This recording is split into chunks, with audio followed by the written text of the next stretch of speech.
Muy buenas tardes, respetables hermanos y hermanas. También muy buenas tardes a nuestros amigos y amigas.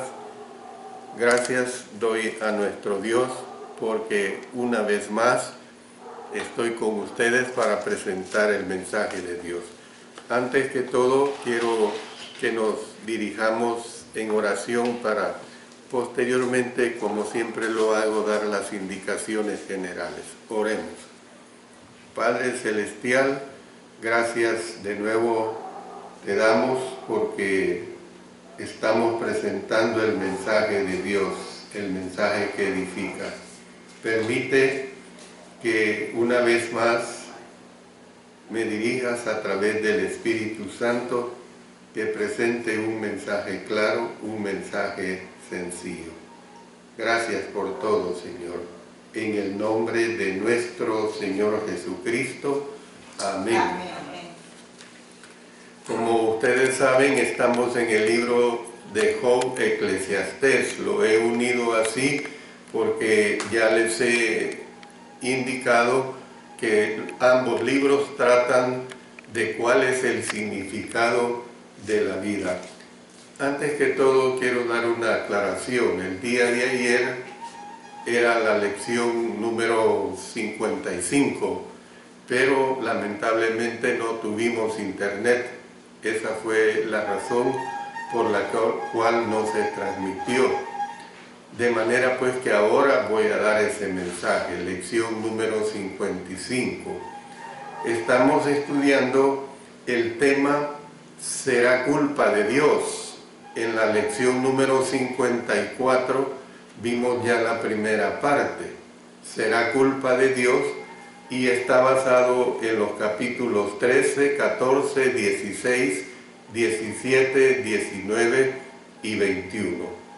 Gracias doy a nuestro Dios porque ahora tenemos la facilidad de hacer esta transmisión. Haciendo un repaso de lo que hemos estudiado, les digo que aparte de la introducción hemos visto el caso de Job visto a los ojos de Dios. Luego Job está confundido y tiene lástima de sí mismo. Ahora vamos a continuar con el aspecto de que Job acusa a Dios. Eso es lo que vamos a estar tratando a partir de este momento que les presento la palabra de nuestro Dios. Bueno, cuando estoy hablando de que Job acusa a Dios, al principio Job no fue insensato como para culpar a Dios.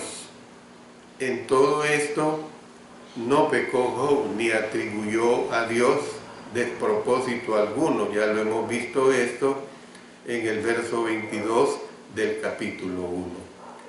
Esta fue la pregunta que le hizo a su esposa: ¿recibiremos de Dios el bien y el mal no lo recibiremos? Job 2:10. Sin embargo, más adelante sí acusó a Dios de ser adversario cuando dijo: su furor me despedazó y me ha sido contrario. Crujió sus dientes contra mí aguzó sus ojos mi enemigo. Job 16:9. Todo lo que Job decía acerca de su situación era cierto. Dios había permitido que estas cosas le sucedieran. Job no entendía el propósito de todo lo que le sucedía, pero no acusó a Dios de nada que le hubiera sucedido. Fue una cualidad que tuvo Job. No le parecía que Dios lo estaba tratando justamente, pero no era porque hubiera perdido la confianza en Dios, sino porque quería una explicación en la cual él pudiera entender lo que le estaba sucediendo. Y esto es lo que vamos a continuar viendo en este mensaje. En medio de la lástima que él sentía de sí mismo, Job estuvo a punto de juzgar a Dios cuando lo acusó de ser su enemigo. Dice en el verso 11 del capítulo 19, hizo arder contra mí su furor y me contó para sí entre sus enemigos. Yo le pido a ustedes, hermanos y hermanas, que seamos comprensivos, que seamos condescendientes en este mensaje de Job. Yo solo le digo a usted, ¿cómo actuaría usted? ¿Cómo actuaría yo si hubiésemos estado en el lugar de Job? Hay que entender esta situación en forma bien comprensible, pues, porque es fácil cuando se está sentado desde, como quien dice, desde la butaca, desde una silla, es fácil juzgar, es fácil decir esto o lo otro, pero no es fácil proceder así cuando se sufre en carne propia.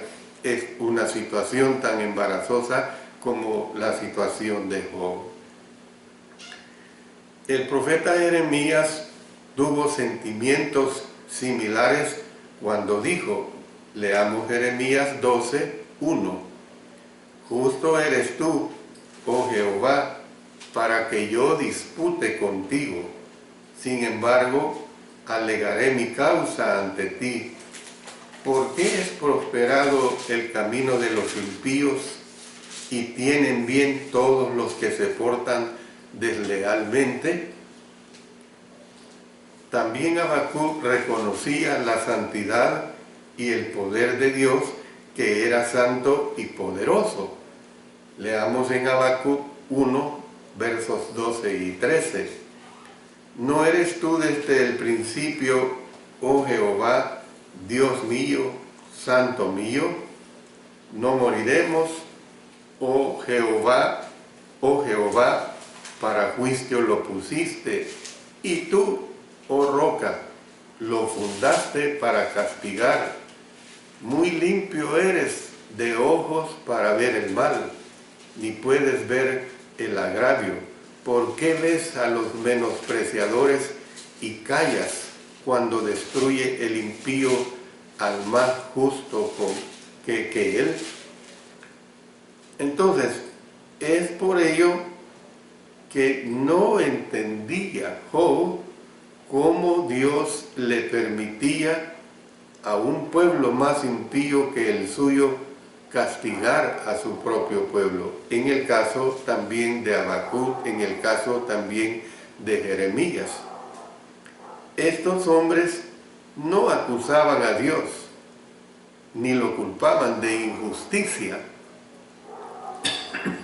Simplemente querían que Dios les explicara lo que estaba sucediendo. Y esto precisamente es lo que miles, o yo diría también millones de seres humanos quieren de Dios, que les dé una explicación de todo lo que sucede al pie de la letra, olvidando lo que expresa, por ejemplo, Deuteronomio 29:29. Las cosas secretas pertenecen a Jehová nuestro Dios, mas las reveladas son para nosotros y para nuestros hijos para siempre, para que cumplamos todas las palabras de esta ley. El ser humano, y hablando del cristiano, de los hijos de Dios, muchas veces quisiéramos entender más de lo que se nos ha revelado, quisiéramos entender más a Dios, pero si nosotros nos ponemos en ese plano, entonces pareciera que queremos actuar y proceder como que si fuéramos nosotros Dios mismo, y Dios con mayúscula, no dioses, ¿verdad? Job cuestionó a Dios pero no dudó de él. Hay una diferencia entre una y otra cosa. Para Job, Dios tenía el derecho de hacer con él lo que quisiera, pero quería saber por qué. ¿Por qué me está pasando esto? ¿Por qué me está sucediendo esto? Él todavía respetaba a Dios y le alababa su grandeza. Reconocía que Dios era más grande que él. Vamos a leer dos porciones del libro de Job bastante extensas, pero que nos aclaran esta situación de él, por qué él todavía respetaba a Dios y le alababa su grandeza. Es decir, repito, reconocía que Dios era más grande que él. Vamos a leer la cita que tenemos en Job capítulo 9, versículos 1 hasta el 12. Aquí se está hablando de la incapacidad de Job para responder a Dios. Respondió Job y dijo: ciertamente yo sé que es así. ¿Y cómo se justificará el hombre con Dios? Si quisiera contender con él, no le podrá responder a una cosa entre mil. Él es sabio de corazón y poderoso en fuerzas. ¿Quién se endureció contra él y le fue bien? Él arranca los montes con su furor y no saben quién los trastornó. Él remueve la tierra de su lugar y hace temblar sus columnas. Él manda al sol y no sale, y sella las estrellas. Él solo extendió los cielos y anda sobre las olas del mar. Él hizo la Osa, el Orión y las Pléyades y los lugares secretos del sur. Él hace cosas grandes e incomprensibles y maravillosas sin número. He aquí que Él pasará delante de mí y yo no lo veré. Pasará y no lo entenderé. He aquí arrebatará. ¿Quién le hará restituir? ¿Quién le dirá, ¿qué haces? Bueno, vamos a leer una segunda cita. Otra vez, le recuerdo, él todavía respetaba a Dios y le alababa su grandeza. Reconocía que Dios era más grande que él. Pasemos a Job capítulo 10, versos 4 al 12. ¿Tienes tú acaso ojos de carne? ¿Ves tú como ve el hombre? ¿Son tus días como los días del hombre, o tus años como los tiempos humanos, para que inquieras mi iniquidad y busques mi pecado? Aunque tú sabes que no soy impío y que no hay quien de tu mano me libre, tus manos me hicieron y me formaron, y luego te vuelves y me deshaces. Acuérdate que como a barro me diste forma, y en polvo me has de volver. No me vaciaste como leche y como queso me cuajaste. Me vestiste de piel y carne, y me tejiste con huesos y nervios. Vida y misericordia me concediste, y tu cuidado guardó mi espíritu. Bueno, cuando yo he dicho ya en la tercera vez, se lo repito, él todavía respetaba a Dios y le alababa su grandeza, reconocía que Dios era más grande que él. En el capítulo 13 hay un complemento a estas dos porciones en los versos 20 y 21. a lo menos 2 cosas no hagas conmigo. Entonces no me esconderé de tu rostro. Aparta de mí tu mano y no me asombre tu terror. Ustedes pueden notar que aquí hizo 2 peticiones a Dios. Uno, que Dios apartara de él su mano. Y segundo, que no le asombrara su terror. Esta es la realidad que aquí se nos está presentando. Bueno, pero Job quería que Dios le concediera audiencia, en otras palabras. Quería saber por qué estaba siendo tratado de aquella manera. Y esto tenemos que verlo y entenderlo desde el punto de vista humano. Cualquier persona, sobre todo cuando piensa y cree que está siendo tratado injustamente, necesita saber del porqué de esta situación. Miren lo que dice en el verso 18 del capítulo 13. He aquí, ahora, si yo expusiere mi causa, sé que seré justificado. Con una gran determinación, y lo hace como una interrogante. Todavía creía que Dios mismo era su salvación. Noten el verso 16, retrocediendo un poco en este capítulo 13. Y Él mismo será mi salvación, porque no entrará en su presencia el impío. Dios pues había permitido que Job fuera tratado con severidad. Esto es una realidad. Desde la perspectiva de Job, Dios lo había demolido, lo había rodeado y lo había privado de su gloria.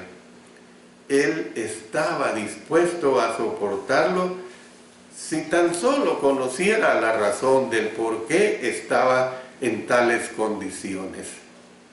Miren lo que nos dice el capítulo 19, los versos 7 al 9. He aquí, yo clamaré agravio y no seré oído. Daré voces y no habrá juicio. Cercó de vallado mi camino y no pasaré. Y sobre mis veredas puso tinieblas. Me ha despojado de mi gloria y quitado la corona de mi cabeza. Esta es la situación, pues, que podemos ver a grosso modo en el cual se está presentando esta declaración. Otra vez le repito el tema de lo que en la anterior clase y en esta hasta ahora he tratado. ¿Será culpa de Dios? Usted analice también. Bueno, voy a pasar ahora a la parte conclusiva de estos 2 mensajes que ya usted ha escuchado. Como lo he explicado, es una parte conclusiva bastante alargada, pero se necesita tomar en cuenta todos estos aspectos de ¿será culpa de Dios? Bueno, hay varias conclusiones que se pueden sacar de este estudio de Job. En primer lugar, la prosperidad no es una señal de que se cuenta con la aprobación divina. Muchas gentes así razonan y dicen, bueno, mire cómo prospera ese hombre, esa señora, entonces está siendo protegida por Dios esa persona. Como tampoco es la adversidad una señal de que Dios haya rechazado al que la padezca, ¿no? En ningún momento tenemos que verlo así. Los cristianos, los hijos de Dios, los que cumplimos y tratamos de hacer su voluntad, tenemos circunstancias difíciles, circunstancias muy embarazosas, y decía que el apóstol Pablo atravesó por situaciones muy duras, cárceles, naufragios, latigazos. ¿Qué no sufrió? y era un perverso. No, lo fue antes de no convertirse al Señor, pero una vez se convirtió, para él todo lo era Cristo Jesús y lo respetaba. Mire lo que, para reforzar esto que estoy diciendo, veamos el capítulo 21. Vamos a leer los versos 7 hasta el 26. Dice, noten, usted póngale cuidado. ¿Por qué viven los impíos y se envejecen y aún crecen en riquezas? Su descendencia se robustece a su vista y sus renuevos están delante de sus ojos. Sus casas están a salvo de temor, ni viene azote de Dios sobre ellos. Sus toros engendran y no fallan. Paren sus vacas y no malogran su cría. Salen sus pequeñuelos como manada y sus hijos andan saltando. Al son del tamboril y de cítara saltan y se regocijan al son de la flauta. Pasan sus días en prosperidad y en paz descienden al Seol. Dicen pues a Dios, miren, póngale cuidado a esto, apártate de nosotros, como quien dice, a ti no te necesitamos y al fin y al cabo yo tengo el señor dólar en mi bolsa. Apártate de nosotros porque no queremos el conocimiento de tus caminos. Soberbia, ¿verdad? ¿Quién es el Todopoderoso para que le sirvamos y de qué nos aprovechará que oremos a Él? He aquí que su bien no está en mano de ellos. El consejo de los impíos lejos esté de mí. Oh, cuántas veces la lámpara de los impíos es apagada y viene sobre ellos su quebranto, y Dios en su ira les reparte dolores. Serán como la paja delante del viento y como el tamo que arrebata el torbellino. Dios guardará para los hijos de ellos su violencia, le dará su pago para que conozca. Verán sus ojos su quebranto y beberá de la ira, noten, del Todopoderoso. Porque qué deleite tendrá él de su casa después de sí, siendo cortado el número de sus meses. ¿Enseñará alguien a Dios sabiduría, juzgando él a los que están elevados?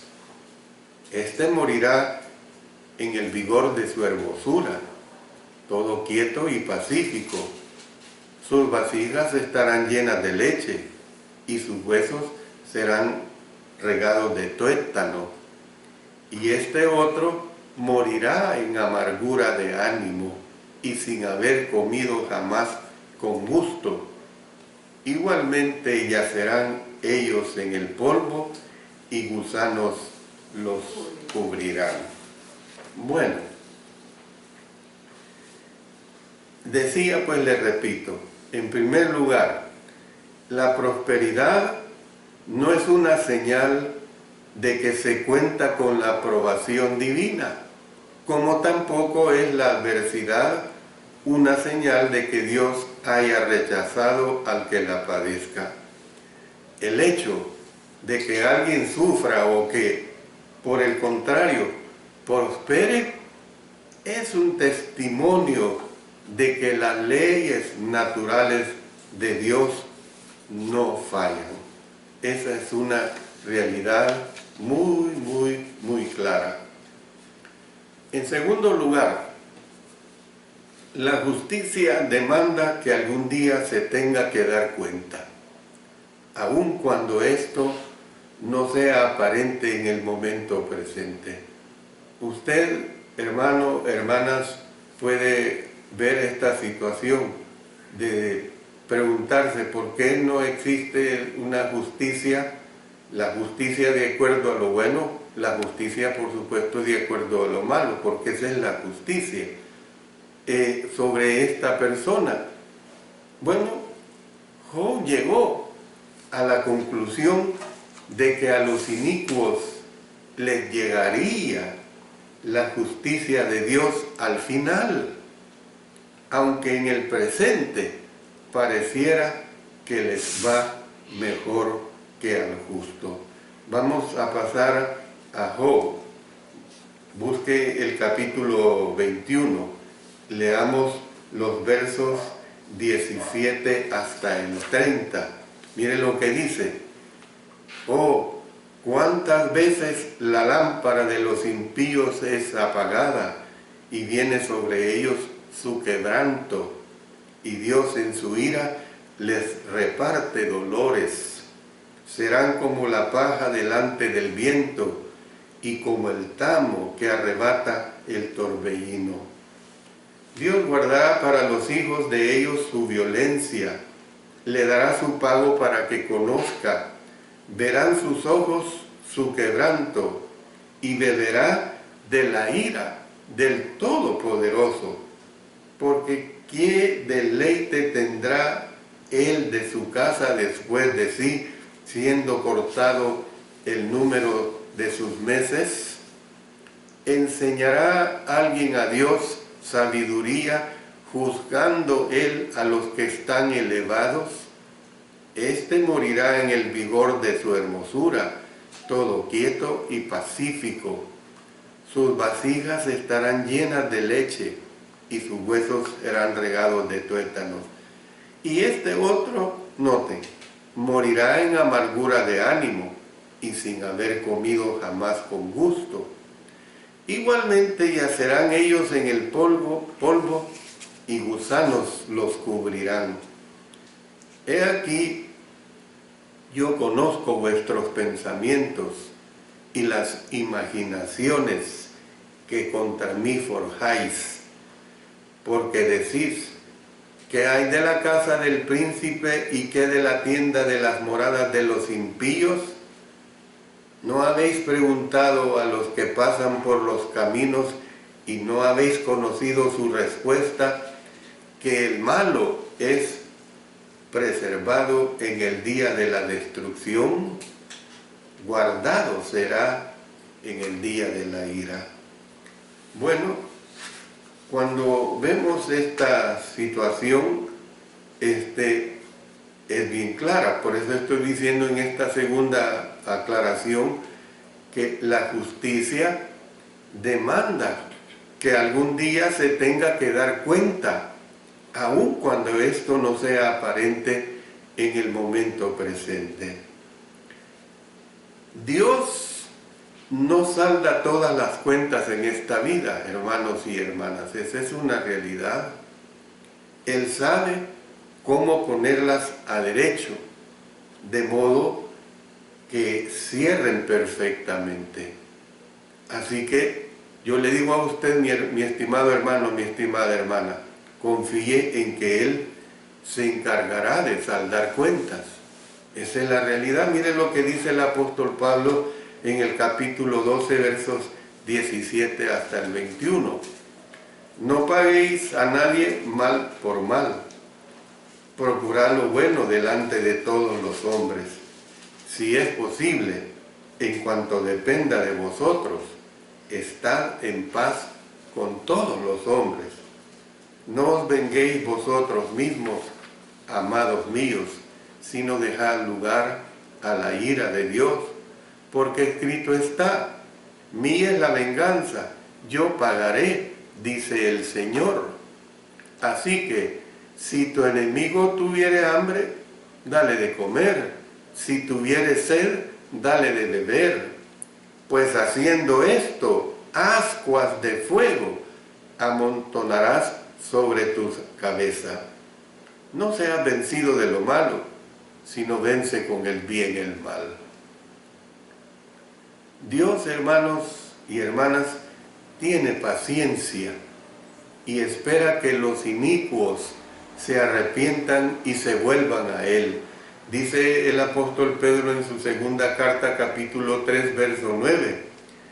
El Señor no retarda su promesa, según algunos la tienen por tardanza, sino que es paciente para con nosotros, no queriendo que ninguno perezca, sino que todos procedan al arrepentimiento. Y luego Ezequiel, muchos siglos antes, expresó este mismo sentimiento, esta misma relación en cuanto a esa paciencia de Dios. Dice en Ezequiel 33:11, diles, vivo yo, dice Jehová el Señor, que no quiero la muerte del impío, noten, no quiero la muerte del impío, sino que se vuelva el impío de su camino, que se arrepienta, pues lo que Pedro ya nos ha dicho, y que viva. Volveos de vuestros malos caminos. ¿Por qué moriréis, oh casa de Israel? Bueno, ahora pasemos al tercer aspecto. En tercer lugar, los que intentan resolver todos los problemas humanos proponiendo soluciones terrenales, solamente se van a quedar perplejos, tal como le sucedió a Job y a sus amigos. Job todavía no lo entendía. Fíjense bien, Job todavía no lo entendía. Y cuando digo que todavía no lo entendía, y sabía que no lo entendía, él sabía pues que no entendía esta situación que le estaba pasando. Claro, lo veremos más adelante, que llegó a entenderlo, llegó a comprenderlo. Pero el problema era que sus amigos, estos tres amigos, creían entenderlo y no reconocían su falta de entendimiento. No hay peor error que la persona que está errada no reconozca su error. Entonces, todos los que echen mano de la sabiduría humana para resolver los problemas de la vida van a tropezar. Las personas, cuando quieren resolver todas las situaciones de ellos y no toman en cuenta a Dios, van a tropezar con obstáculos totalmente insuperables. Y esto así va a suceder. Miren lo que nos dice el profeta Jeremías, leyendo en el capítulo 10, verso 23. El hombre no es señor de su camino, ni el hombre que camina ni del hombre que camina es el ordenar sus pasos. También el profeta Isaías en el capítulo 55, verso 8 nos dice, esto fue lo que Dios dijo a través pues de Isaías, porque mis pensamientos no son vuestros pensamientos, ni vuestros caminos mis caminos. Por eso, hermanos, hermanas, y usted amigo, si quiere tomar el consejo de Dios, Dios permite que nos ocurran algunas tribulaciones, o yo diría también muchas tribulaciones a través del ir y de venir de nuestras vidas, las cuales muchas veces son difíciles de soportar, pero que resultan en beneficios eternos. Romanos capítulo 8, verso 28 nos dice, y sabemos que a los que aman a Dios, todas las cosas les ayudan a bien, esto es, a los que conforme a su propósito son llamados. No debería culpársele a Dios porque nuestras vidas en determinados momentos o circunstancias se vean arruinadas. Lo que Él procura es salvar nuestras almas, porque esa es la realidad. Dios no está tan preocupado por la vida terrenal tanto como lo está por la vida eterna, porque esa es la realidad. ¿Por qué nosotros oramos continuamente por ese camino hacia la vida eterna? Porque nuestra ciudadanía, como nos dice el apóstol Pablo, está en los cielos. Esa es la real lucha que nosotros tenemos. La preocupación de Dios es por el alma más que por el cuerpo. Claro, estando aquí en esta tierra, Dios nos da las bendiciones y Él desea lo mejor para nosotros. Como humanos que somos, tenemos la tendencia a invertir el orden de esas prioridades, lamentablemente. Las desgracias de los ciegos y de los sordos nos inquietan. No hallamos la razón por la que Dios permite que tales privaciones les acontezcan a personas de su pueblo. Pero lo cierto es que, a pesar de sus problemas, los ciegos algunas veces ven mejor que los que tienen buenos sus dos ojos. La ceguera física no garantiza que seamos capaces de apreciar los verdaderos valores. Hay algunos sordos que destacan de otros modos al desarrollar talentos que jamás hubieran descubierto cuando estando sus oídos físicos en buen estado. Yo voy a terminar esta lección diciéndole lo siguiente a ustedes, mis amados hermanos y hermanas. Y también este mensaje es, repito otra vez, para todo aquel que ande en busca de la verdad de Dios, para todo aquel que ande en busca del consuelo de Dios, de la ayuda de Dios en cualquier momento, en cualquier circunstancia, como nos dice el apóstol Pablo.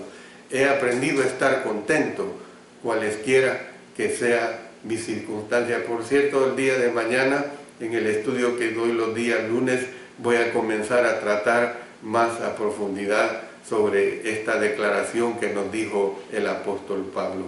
He aprendido a estar contento cualesquiera que sea mi circunstancia. La carencia de un don a menudo posibilita la adquisición de otros. Por último, los justos serán los ganadores. Dice el capítulo 17 de Job en el verso 9. No obstante, proseguirá el justo su camino. Mire qué hermoso. Proseguirá el justo su camino, y el limpio de manos aumentará las fuerzas. ¿Qué es lo que vemos de todo esto? Que los justos, que el limpio de manos, avanzarán hacia adelante y hacia arriba. A los puros de corazón se les aumentará la fuerza. ¿Cuál fuerza? La fuerza espiritual para poder vencer las circunstancias difíciles, los problemas que esta vida nos presenta. Qué bueno sería que el ser humano comprendiera que la lucha debe ser el caminar hacia el cielo, pero de acuerdo a la dirección de las Sagradas Escrituras, de acuerdo a la voluntad de nuestro Padre Celestial, de acuerdo a la voluntad de nuestro Señor Jesucristo, de acuerdo pues a ese Espíritu Santo que a nosotros los hijos de Dios nos dirige. Amén. Yo les digo a ustedes, en el próximo estudio voy a comenzar a tratar el estudio en defensa de Dios. Un estudio muy hermoso, en defensa de Dios. Yo le digo, ¿requiere Dios ser defendido? Bueno, espere el estudio. El estudio le va a aclarar cuando yo digo en defensa de Dios. Mis estimados hermanos, mis estimadas hermanas, yo les felicito y les animo a que no dejen de escuchar estos mensajes y que escuchen todo mensaje que edifica y que le construye su vida para caminar hacia el cielo. Dios bendiga su bendita palabra y a cada uno de ustedes. Oremos. Padre Celestial, gracias te damos por tu grandeza. Gracias te damos porque a través de estas bellas expresiones del libro de Job, nosotros aprendemos mucho. Tú nos ayudas a hacer lo mejor delante de ti. Que aprendamos del sufrimiento de otros. Y si nos toca también sufrir, que aprendamos de nuestros propios sufrimientos. Gracias, Señor, por ello. Lo hacemos todo en el poderoso nombre de nuestro Señor Jesucristo. Amén. Amén.